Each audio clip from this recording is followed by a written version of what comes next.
Harold Pinter was a famous playwright, poet, actor, director, and screenwriter, and is considered one of the most original, stylish, and enigmatic writers of the post-war revival of the British theatre. The term Pinteresque was coined after the unique and distinctive aspects of his work.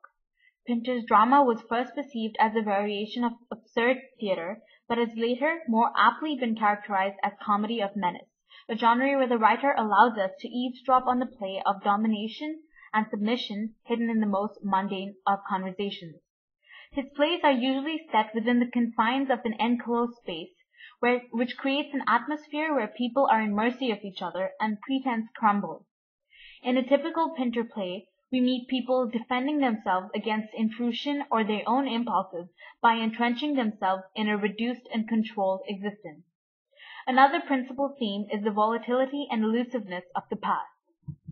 Pinter's best-known literary mannerisms is the pregnant pause in dialogue by characters who felt vaguely threatened.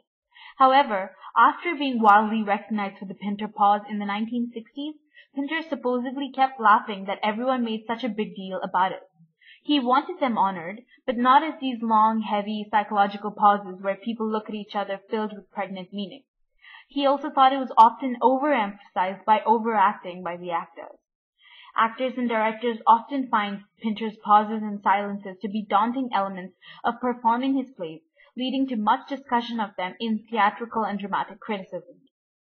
Uncertainty filled the air in most of Pinter's plays, and though it was much resented at first, when playgoers and critics struggled to wrestle a symbolic meaning for various actions and attitudes, audiences gradually learned to accept his theatrical turn. Heavy in its power to hint at threats and uncomprehending fear, yet distinct in its humor, structure, and atmosphere, Pinter's dramatic method has touches of surrealism, nostalgia, and sexual anarchy, but above all a fastidious love of language and cockney humor.